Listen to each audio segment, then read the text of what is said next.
الرحمن الرحيم.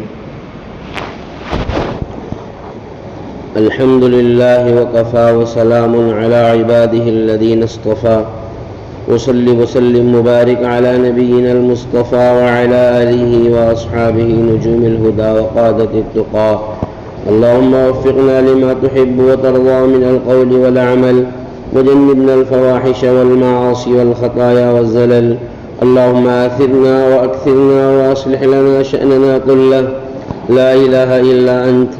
أما بعد، فأعوذ بالله من الشيطان الرجيم. بسم الله الرحمن الرحيم. ولن ترضى عنك اليهود ولا النصارى حتى تتبع ملتهم. قل إن هدى الله هو الهدى ولئن اتبعت أهواءهم بعد الذي جاءك من العلم ما لك من الله من ولي ولا نصير. صدق اللہ العظیم. میرے معزز دینی اور ایمانی بھائیوں اور بزرگوں اور عزیز دوستوں، اللہ تبارک و تعالی نے کسی بھی انسان کو دنیا میں سب سے بڑی نعمت اور سب سے بڑا احسان ایمان سے بڑھ کر کے نہیں فرمایا. جناب رسول اللہ صلی اللہ علیہ وسلم نے ارشاد فرمایا، تین صفتیں جن لوگوں میں آ گئی ان کو ایمان کی حقیقت نصیب ہو گئی. من کان اللہ ورسولہ احب الیہ مما سواہما. اللہ اور اس کا رسول جن لوگوں کو سب سے زیادہ محبوب ہے وہ حقیقت میں ایمان کی چاشنی کو حاصل کرنے والے ہو گئے. اور وہ لوگ وَمَنْ كَانَ يُحِبُّ أَحَدًا لَا يُحِبُّهُ إِلَّا لِلَّهِ. جو شخص کسی سے محبت کرتا ہے اور محبت کی بنیاد صرف اور صرف اللہ اور اس کا رسول ہے تو ایسے لوگوں کو بھی ایمان کی چاشنی نصیب ہو گئی. اور تیسرا شخص وَمَنْ يَكْرَهُ أَنْ يَعُودَ فِي الْكُفْرِ بَعْدَ أَنْ أَنْقَذَهُ اللَّهُ مِنْهُ كما يكره ان يلقى وفي روایت او يقذف في النار. کہ جو شخص ایمان لانے کے بعد کفر میں لوٹنے کو ایسے ہی ناپسند کرتا ہے جیسا کہ تم میں سے کسی شخص کو آگ میں ڈالا جائے جبکہ ایک مرتبہ اس کو آگ سے نکال لیا گیا، پھر دوبارہ اگر اس کو اس آگ میں ڈالنے کے لیے کہا جائے یا دوبارہ اس کو کوشش کی جائے، اس کی تشکیل کی جائے، اس کو سمجھایا جائے اس آگ میں داخل کرنے کے لیے، تو کیا بتلائیے کیا کوئی ایسا شخص ہے جو ایک مرتبہ آگ سے نکل کر آ چکا ہے دوبارہ وہ جہاں آگ میں کودنا پسند کرے گا؟ نہیں کرے گا، کیونکہ وہ اس کی سختی کو جانتا ہے، وہ اس کی کڑواہٹ کو جانتا ہے، وہ اس کی تیزی کو تمازت کو جانتا ہے. رسول اللہ صلی اللہ علیہ وسلم نے ارشاد فرمایا، بس ایسے ہی جس شخص کو اللہ تبارک و تعالی نے ایمان عطا فرما دیا، تو ایمان عطا کرنے کا مطلب یہ ہے کہ اللہ نے اس بندے کو جہنم کی آگ سے چھٹکارا دے دیا. اب وہ شخص دوبارہ اگر کفر کی طرف جانا چاہتا ہے تو گویا کہ وہ دوبارہ اس آگ کی طرف چھلانگ لگانے کی کوشش کر رہا ہے جس آگ سے اللہ نے اس کو نجات عطا فرما دی. رسول اللہ صلی اللہ علیہ وسلم ارشاد فرماتے ہیں، جو شخص اس آدمی جس طریقے سے آگ میں جانے کو پسند نہیں کرتا، ایسے ہی ایمان میں داخل ہونے کے بعد چاہے ایمان فطری طور پر لایا ہو چاہے ایمان بعد میں قبول کیا ہو، وہ شخص مرتد ہونے کو، دین سے دور ہونے کو اور دین اسلام کو اپنے خیر بات کہہ دینے کو ایسے ہی ناپسند کرے جیسا کہ وہ آگ میں کودنے کو ناپسند کرتا ہے۔ جب یہ کیفیت جس بندے کی بن گئی، رسول اللہ صلی اللہ علیہ وسلم فرماتے ہیں اس کو ایمان کا مزہ نصیب ہو گیا۔ ایک روایت میں ذاق طعم الایمان، اس بندے نے ایمان کا مزہ چکھ لیا، اور ایک روایت کے الفاظ ہے حلاوت الایمان، ایمان کی چاشنی اس کو نصیب ہو گئی۔ کیوں؟ اس لیے کہ اب وہ اس بات کو سمجھ چکا ہے کہ میری زندگی، اصل زندگی یہ ہے کہ میں اللہ کے علاوہ کسی اور کو اپنا معبود نہ مانوں، نہ جانوں، نہ سمجھوں، چاہے دنیاوی اعتبار سے مجھے کتنی ہی تکلیف پریشانی، میرا مال لٹ جائے، میری عزت لٹ جائے، میرا گھر بار لٹ جائے، میرے رشتہ دار مجھ سے روٹ جائیں، میرے خاندان والے مجھ سے روٹ جائیں، مجھے اس کی کوئی پرواہ نہیں ہے، بس میرا اللہ مجھ سے نہیں روٹنا چاہیے۔ یہ جب سوچ جس بندے کی بن جائے گی، اللہ اس کو ایمان کی دولت سے مالا مال فرما دے گا۔ قرآن کریم کی جو آیت میں نے آپ حضرات کے سامنے تلاوت کی، اللہ تبارک و تعالیٰ نے ارشاد فرمایا وَلَن تَرْضَىٰ عَنْكَ الْيَهُودُ وَلَا النَّصَارَىٰ حَتَّىٰ تَتَّبِعَ مِلَّتَهُمْ، کہ یہ یہود اور نصارہ، یہ اہل کتاب، اس سے صرف یہود اور نصارہ مراد نہیں ہے، تمام اللہ کے علاوہ دوسروں کو معبود ماننے والے، تمام باطل طاقتیں اس میں آ گئی، کفریہ طاقت اس میں آ گئی، ارتداد کی طاقت اس میں آ گئی، منافقوں کی طاقت اس میں آ گئی، اہل کتاب اس میں آ گئے، یہود نصارہ سب اس میں آ گئے۔ فرمایا اللہ تبارک و تعالیٰ نے یہ آپ سے خوش نہیں ہوں گے، یہ حضور سے کہا جا رہا ہے، یہ آپ سے راضی نہیں ہو سکتے، ہاں یہ ایک ہی شکل میں آپ سے راضی ہو سکتے ہیں، حَتَّىٰ تَتَّبِعَ مِلَّتَهُمْ، تم ان کے دین کی پیروی کرنے لگ جاؤ، یعنی تم یہودیت نعوذ باللہ قبول کر لو تو یہ آپ سے راضی ہو جائیں گے، نصرانیت قبول کر لو یہ تم سے خوش ہو جائیں گے، اللہ کے علاوہ دوسروں کا معبود ہونا تسلیم کر لو تو یہ تم سے خوش ہو جائیں گے، اس کے علاوہ یہ تم سے خوش نہیں ہو سکتے ہیں۔ ایک بات اس میں اس چیز کی طرف اشارہ کیا گیا ہے کہ اگر کوئی بندہ اپنے آپ کو مومن کہتا ہے اور مومن ہونے کے بعد وہ اگر یہ سوچ رہا ہے کہ میں اپنی نظام زندگی تھوڑی بہت یہودیوں کے طرز پر جی لوں، تھوڑی بہت نصرانیوں کے طرز پر جی لوں، تھوڑا بہت جو ہے اپنے جیسے بہت سارے لوگ جو ضرورت سے زیادہ عقل مند سمجھے جاتے ہیں یا عقل مند ہوتے نہیں ہیں، ان کو اپنے آپ میں یہ ہو جاتا ہے کہ ہم ذرا سیکولر ذہن کے لوگ ہیں یا ہم سیٹلمنٹ کر کے چلنے والے لوگ ہیں، ہمارے ملک ہندوستان میں چونکہ گنگا جمنا تہذیب ہے اس لیے ہر قسم کے لوگوں کا ہمیں سمان کرنا پڑتا ہے، اس قسم کا جن کو ہیضہ ہو جاتا ہے، ایک تو حیض ہوتا ہے جو عورت کو آتا ہے وہ تو اللہ کی طرف سے رحمت ہے، اگر وہ نہ آئے تو عورت کو بیماری بڑھ سکتی ہے، لیکن ایک حیضہ ہوتا ہے، لوگوں سے ہمدردی کا حیضہ، لوگوں سے محبت کا حیضہ، میل جول کا حیضہ، گنگا جمنی تہذیب کا حیضہ، وہ حیضہ ہے، وہ خطرناک ہے، بسا اوقات وہ اس کی وجہ سے ہمارے مذہب پر اٹیک ہوتا ہے، ہمارے دین پر اٹیک ہوتا ہے، ہمارے عقائد پر اٹیک ہوتا ہے، ہمارے اعمال پر اٹیک ہوتا ہے، ہمارے مدارس پر اٹیک ہوتا ہے، ہماری مساجد پر اٹیک ہوتا ہے، ہم لوگ سمجھ نہیں پاتے ہیں اس چیز کو، کیوں؟ اس لیے کہ ہمیں جو زہر پلایا گیا ہے، محبت کا جو سلو پائزن ہمیں دیا جا رہا ہے کہ ہم ایک سیکولر ملک میں رہتے ہیں، یہاں سب کے ساتھ میں ہمیں کام کرنا ہے، سب کے ساتھ میں ہمیں چلنا ہے، اس گندی فلم نے، اس گندی سوچ نے، اس گندی ذہنیت نے ہمارے دماغوں میں ایسے کیڑے بھر دیے ہیں کہ ہم اپنے مذہبی شاعر کو بھول گئے، ہم اپنے مذہبی احکامات کو بھول گئے، ہم بھول گئے کہ ہمیں دنیا میں کیوں پیدا کیا گیا تھا، ہم بھول گئے کہ ہمارے اوپر کون سی ذمہ داریاں عائد کی گئی تھی، اس کا نتیجہ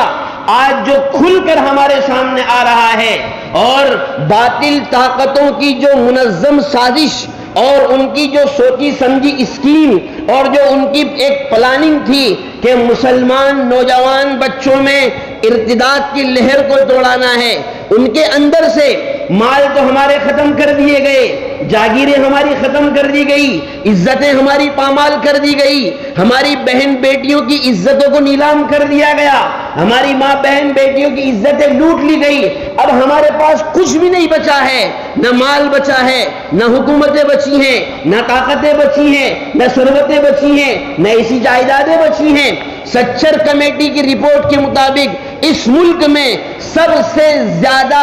اگر بدترین اور سب سے زیادہ غریب اگر کوئی قوم ہے تو وہ مسلم قوم ہے، سب سے، یعنی بھیل چمار آدی واسیوں سے بھی زیادہ اگر غربت کا کوئی قوم شکار ہے تو وہ مسلم قوم ہے۔ تو نہ ہمارے پاس جائیدادیں ہیں، نہ دنیاوی اسباب ہیں، نہ عزتیں، ہم نے خود اپنی عزتیں نیلام کر دی۔ اب صرف ایک چھوٹی موٹی رمق ایمان کی روشنی، ایمان کی چنگاری بچی تھی لے دے کر کے، اب اس پر بھی اٹیک شروع ہو چکا ہے۔ اب ہمارے نوجوان بچوں اور بچیوں کو ایک باقاعدہ منظم، ایک نہیں ہزاروں ٹریننگ سینٹر جس پر لاکھوں کروڑوں اربوں روپیاں یہودی طاقتیں ملک کی مختلف تنظیموں کے تحت سے اس پر پیسہ خرچ کر رہی ہے۔ صرف ایک ٹارگیٹ ہے، مسلم بچے غیر مسلم لڑکیوں کی جال میں پھنسیں گے اور مسلم بچیاں غیر مسلم لڑکوں کے جال میں پھنسیں گے، اور باقاعدہ ان کو لالچ دیا جاتا ہے، ان کو سمجھایا جاتا ہے، ان کو باقاعدہ ان کو ٹریننگ دی جاتی ہے، بات کیسے کرنا ہے، ان کو اردو سکھلائی جاتی ہے، تہذیب کے الفاظ سکھلائے جاتے ہیں، اور مسلم معاشرے کی جو اندرونی خانہ جنگی ہے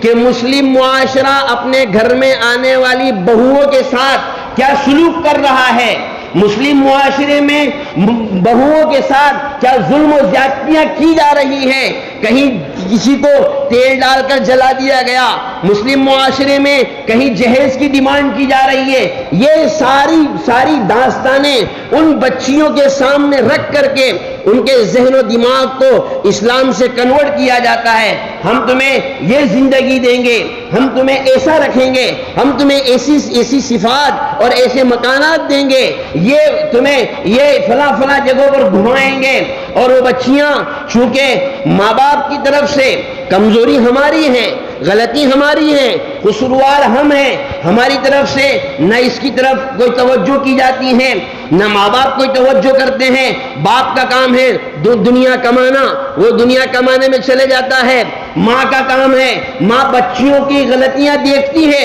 لیکن وہ نظر انداز کر دیتی ہے، وہ یہ سوچ کر باپ کو نہیں بتاتی کہ اگر باپ کو بتائیں گے اس کو پتہ چلے گا، دوسرے کو پتہ چلے گا، دھیرے دھیرے کر کے وہ ایک چھوٹی سی پھنسی کی شکل میں ایک زخم نظر آیا تھا، اب وہ بڑا پھوڑا بن جاتا ہے جس کا پھر علاج کرنا بڑا مشکل مرحلہ، بڑا مشکل دشوار گزار کام ہوتا ہے۔ یہ صورتحال آج ہمارے ملک کی بنی ہوئی ہے۔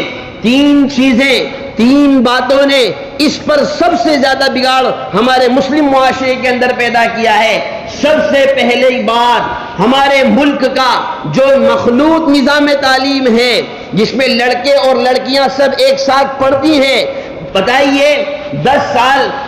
بچی جب اس قابل ہو جائے کہ وہ مشتہات جس کو عربی زبان میں کہتے ہیں، یعنی بچی اس قابل ہو جائے کہ اگر اس کی طرف نظر پڑے تو آدمی کے اندر شہوت کے جذبات ابھرنے لگے، ایسی صورتحال میں اس پر پردہ لازم ہو جاتا ہے۔ اب وہ کھلے اپنے گھر سے باہر نہیں نکل سکتی، اب اس کے لیے کھلے چہرے کے ساتھ گھر سے باہر نکلنا ناجائز ہوتا ہے۔ لیکن ہمارا مسلم معاشرہ پتہ نہیں کون سی نیند سو رہا ہے، 15 سال کی بچیاں ہو جاتی ہے، ابھی تو چھوٹی سی ہے، ابھی سے نقاب پہنا کے کیا کریں گے، ابھی سے برقع پہنا دیا، ابھی 11 سال کی تم نے برقع پہنا دیا، 12 سال کی برقع پہنا دیا، کوئی بڈھی تھوڑی ہو گئی برقع پہنا دیا۔ یہ ہمارے معاشرے کی ایک بہت خطرناک ہم لوگوں کی غلطی ہے، ہم اس پر توجہ دیتے نہیں ہیں۔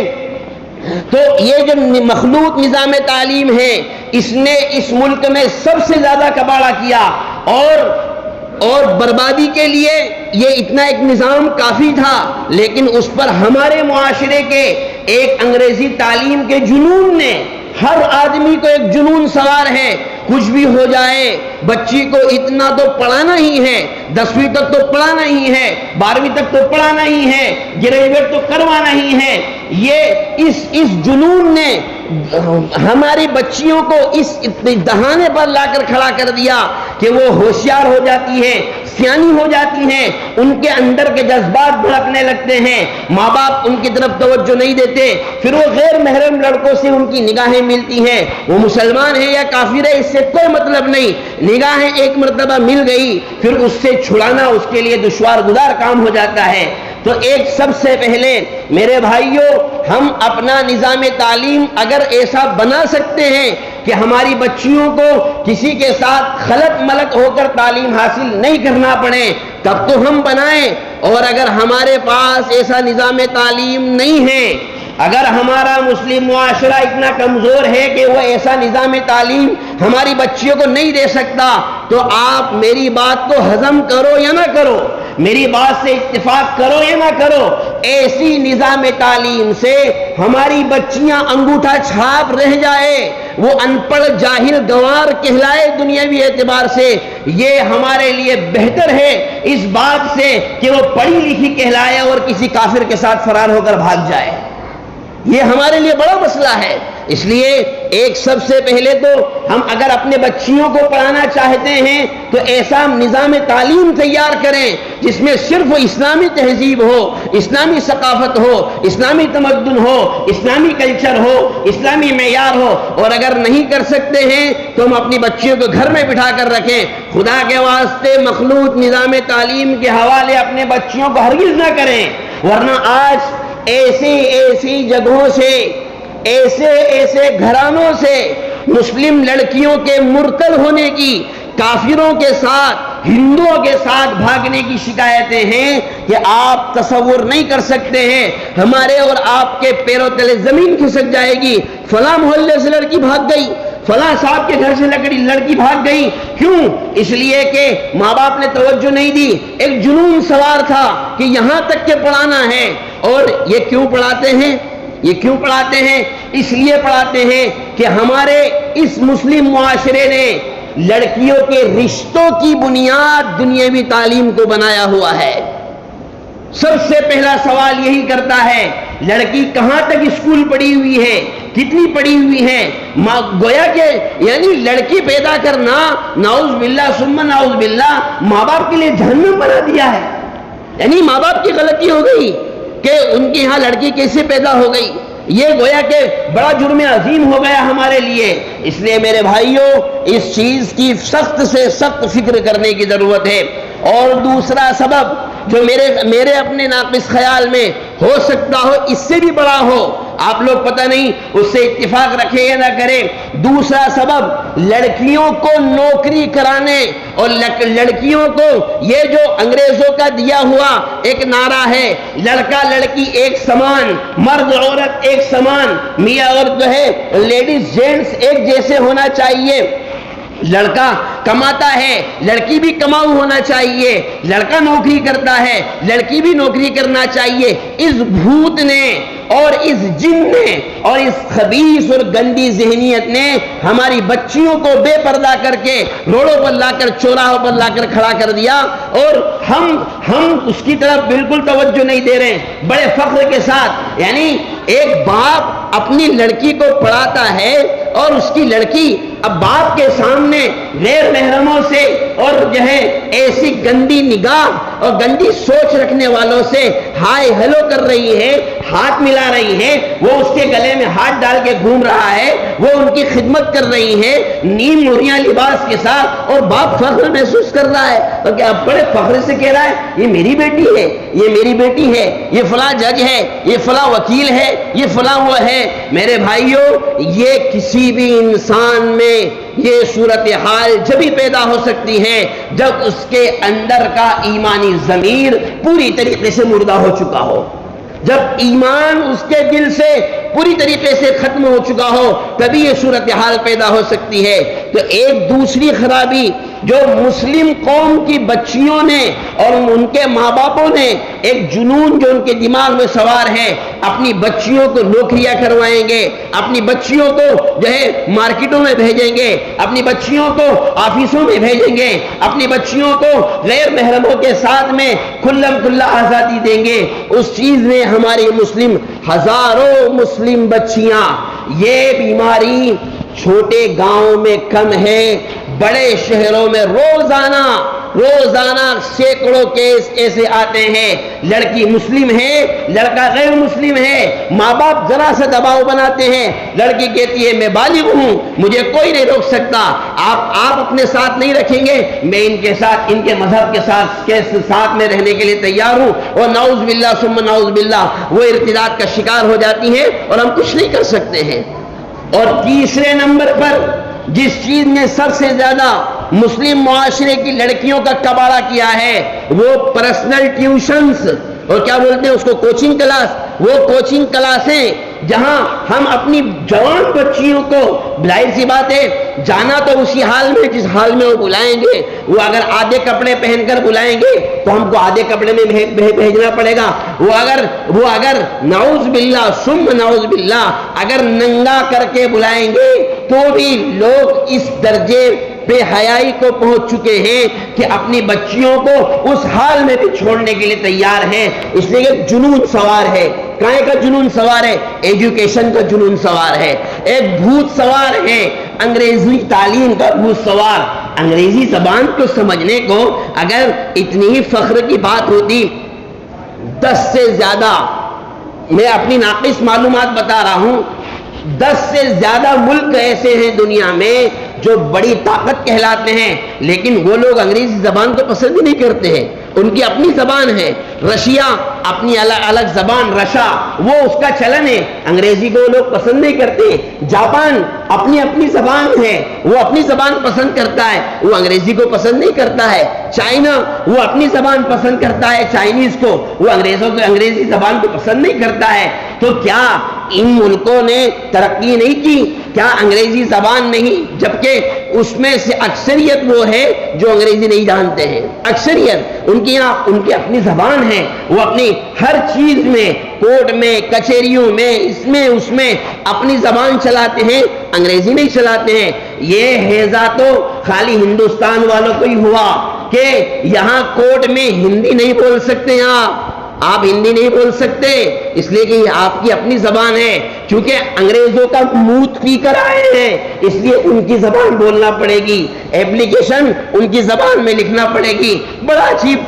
عجیب مسئلہ ہے میرے بھائیوں۔ امت مسلمہ کے لیے اس وقت یہ بڑا خطرناک مرحلہ ہے۔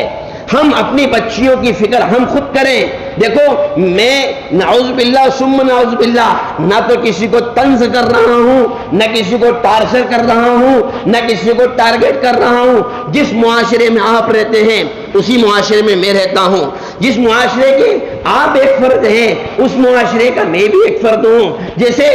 آپ کی بچیاں ہیں، میری بچیاں ہیں، آپ کی بہنیں ہیں، ہماری بہنیں ہیں، ہم سب کے پورا مسلم معاشرہ ایک جسد واحد کی طرح ہے۔ ہماری عزتیں ختم ہو جائے ہمیں اس کو کوئی پرواہ نہیں ہے، ارے ہمیں مال دولت نہیں ملے ہمیں اس کی کوئی پرواہ نہیں ہے۔ ہم جھوپڑوں میں، ارے یہ یہاں جتنے لوگ بیٹھے ہوئے ہیں مجھے بتائیے کتنے لوگ ایسے ہیں جو اس میں سے خاندانی رئیس ہیں،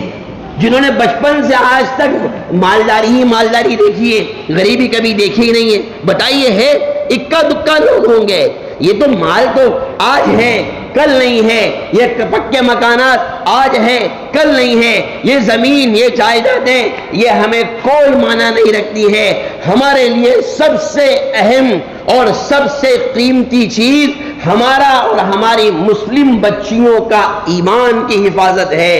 اس لیے کہ اگر مسلم بچیاں مرتد ہوتی چلی گئی تو مجھے بتائیے پھر آگے آنے والے وقت میں اسلام کے تحفظ کے لیے مجاہدین کون سی ماؤں کے کوکھ سے جنم لیں گے؟ اسلام کا جھنڈا بلند کرنے والے وہ لوگ جب اسلام کو ضرورت پیش آئے گی کہ اب حق اور باطل کا وہ معرکہ ہے، یا تو جان دی جائے گی یا جان لی جائے گی۔ اب مسلم بچیاں ارتداد کے دہانے پر آ کر کھڑی ہیں، تو کیا ان کی کوکھ سے صلاح الدین ایوبی جیسے افراد پیدا ہوں گے؟ محمد بن قاسم جیسے افراد پیدا ہوں گے؟ خالد سیف اللہ جیسے افراد پیدا ہوں؟ کبھی نہیں ہو سکتے ہیں۔ پھر تو وہ ناچنے والے، گانے والے اور نعوذ باللہ ثم نعوذ باللہ انگریزوں کے تلوے چاٹنے والے بچے ہی پیدا ہو سکتے ہیں۔ یہی سب سے بڑی سازش ہے،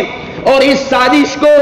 ہم شور شرابے سے بے نقاب نہیں کر سکتے ہیں، چلا چوٹ سے بے نقاب نہیں کر سکتے ہیں۔ ان سازشوں کو اگر بے نقاب کرنا ہے تو ہم اپنے بچوں کی، اپنی بچیوں کی ایمان کا تحفظ کریں، ان کو اسلامی تعلیم ایسی گھول کر کے پلا دیں کہ دنیا کی کوئی بھی طاقت ان کو مرتد نہ کر سکے۔ ان کے ذہن و دماغ میں یہ بات بٹھا دیں کہ مرنا اور مارنا یہ ہمارے لیے زیادہ پسند ہے۔ اگر کوئی ہمارے ایمان پر حملہ کرے تو اس کا دفاع ہم جس طریقے سے چاہیں کر لیں، لیکن اپنے ایمان کا سودا نہ کریں۔ یہ چیز جب ہم اپنے بچوں کے ذہن و دماغ میں بٹھائیں گے تو پھر ایک ماحول پیدا ہوگا۔ عجیب سی بات ہے، دنیا کا ماحول سب سے زیادہ بگاڑ پیدا کرنے والے اسکول اور کالجز ہیں۔ جب سے یہ اسکول اور کالجز ہوئے ہیں اس وقت سے ہمارے ملک میں بھی بے حیائی کی شرح اتنی زیادہ بڑھی ہے کہ جس کا آج سے 30-40 سال پہلے تصور نہیں کیا جا سکتا تھا۔ لیکن بدنام کس کو کیا جا رہا ہے؟ مدارس کو، کہ یہ دہشت گردی کی تعلیم دے رہے ہیں، یہ بچوں کو یہ سکھلا رہے ہیں، اس لیے کہ یہ جانتے ہیں کہ حق کی آواز اگر پوری دنیا میں کہیں سے بلند ہو سکتی ہے تو مدارس اسلامیہ ہے۔ وہ جانتے ہیں، ان کے سامنے پوری تاریخ ہے، ہسٹری ہے کہ بہت چھوٹی سی جماعت جنہوں نے محمد الرسول اللہ صلی اللہ علیہ وسلم کا ساتھ دے کر کے جس کی شروعات بدر کے میدان سے ہوئی تھی، آج تک ان کے ذہن و دماغ میں جو لرزہ طاری ہے، وہ جانتے ہیں کہ مدارس اسلامیہ ہی ہیں جو باطل کو صحیح معنی میں ٹکر دے سکتے ہیں، پٹخنی دے سکتے ہیں، ان کو شکست فاش دے سکتے ہیں۔ اس لیے سب سے زیادہ ٹارگیٹ مدارس پر کیا جا رہا ہے، اور امت مسلمہ بھی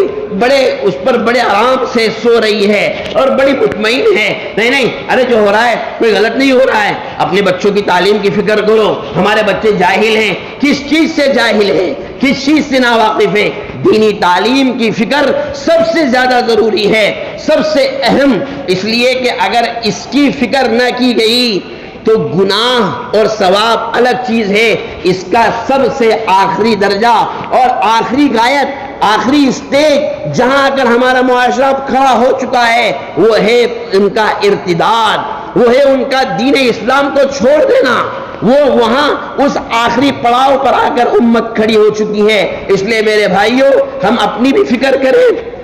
اپنے بچوں کی بھی فکر کریں، اپنی بچیوں کی بھی فکر کریں، اور ان کے ذہن و دماغ میں اسلامی تعلیمات کو اتنی اچھی طریقے سے بھر دیں کہ دنیا کی کوئی طاقت ان کے ایمان کو سلب نہ کر سکے۔ اللہ تبارک و تعالیٰ پورے مسلم معاشرے کی حفاظت فرمائے، ہمارے مسلم بچیوں کی حفاظت فرمائے۔ آئے دن جو شکایتیں آ رہی ہیں اللہ اس کا خاتمہ فرمائے، اور ہم سب کو خاص طور پر ماں باپ کو اللہ صحیح سمجھ عطا فرمائے کہ وہ اپنے بچوں کی دینی تعلیم کی فکر کریں۔ اگر دینی تعلیم کی وجہ سے دنیاوی تعلیم کو خیر بات کہنا پڑے، یہ ہمارے لیے آسان ہے اس سے کہ ہم اپنے ایمان کو نعوذ باللہ چھوڑ دیں۔ اللہ ہم سب کی حفاظت فرمائے۔ وما توفیقی الا باللہ۔